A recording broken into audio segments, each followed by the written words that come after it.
It's time for banish rule. Hi, I'm Pat Montgomery, and today we're going to talk about guilt, parent guilt, or sometimes it's called mommy guilt. So pack your bags, we're going on a guilt trip.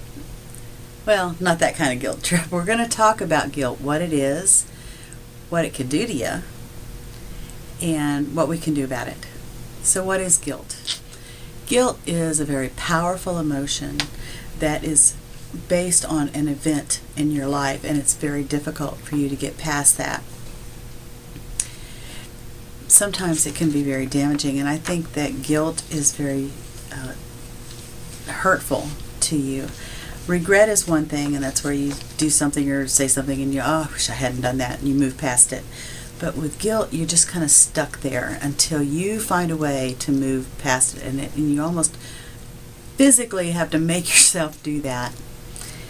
What causes guilt? Well, for mommies and daddies, guilt is most often, I think, caused by, it's my opinion, most often caused by not spending enough time with your children, or the perception that you don't spend enough time with your children. And that's so true with working moms and dads. You hear about quality time versus quantity time, and I think that's really true.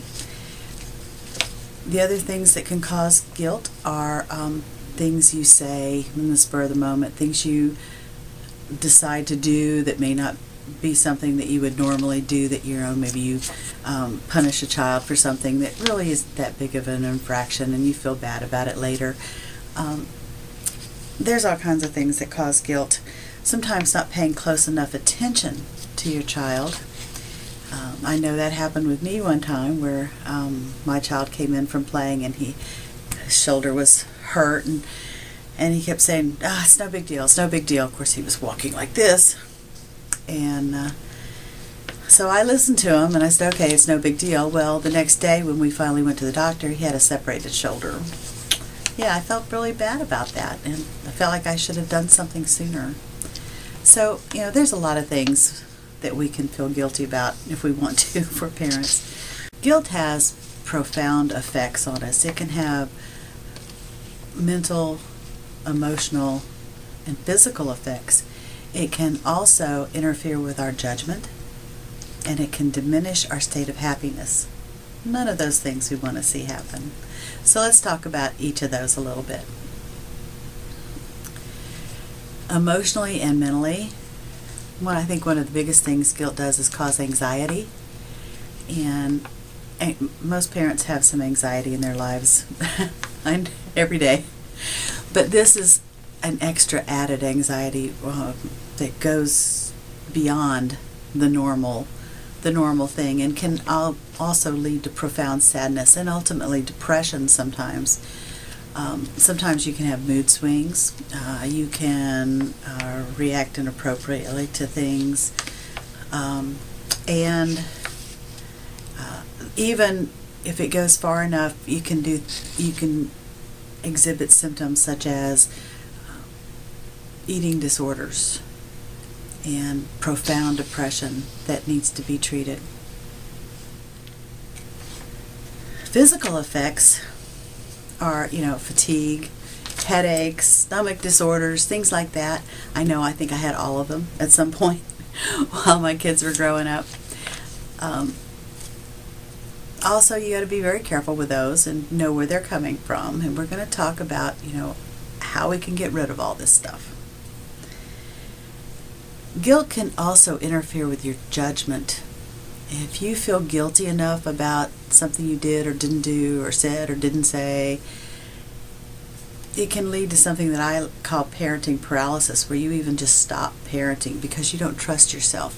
You don't trust yourself to make decisions. You don't trust yourself to be around your children, maybe, which is 99.9% of the time ridiculous. And then you let other people parent for you, your spouse, a friend, maybe the grandmother. The most dangerous part is if you let the children parent themselves, because they do not have the life skills and knowledge and education to be able to do that. It's your job. So you got to get up out of that rut, and you've got to of guilt, and you've got to get busy being a good parent. Diminished state of happiness is something else that can happen from my research, and that's where you don't find the joy in life that you did before. Remember, you have these children, and they're wonderful, and they're beautiful, and they bring you so much joy, and every day is special.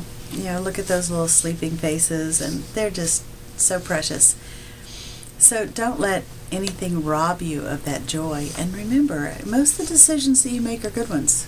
You may have one or two that you wish you had had back. That's okay. So what are the effects of this guilt on your children? Well, for one thing, it can limit the positive effects of your parenting.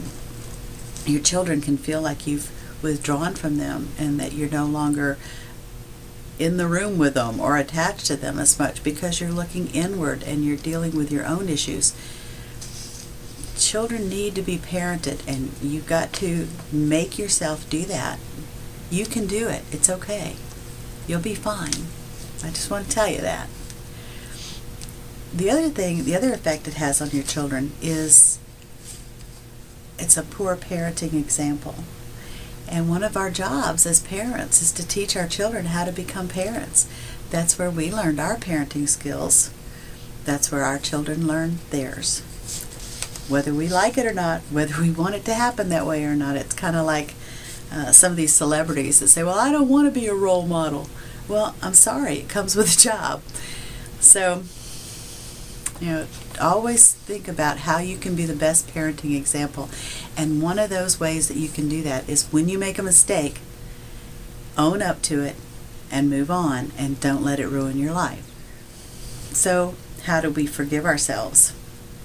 Because that's the basis of moving on after guilt, is forgiving. We can ask God to forgive us, which He'll do. We can ask our children to forgive us, which they'll do because they love us. Hardest person to forgive us is ourselves.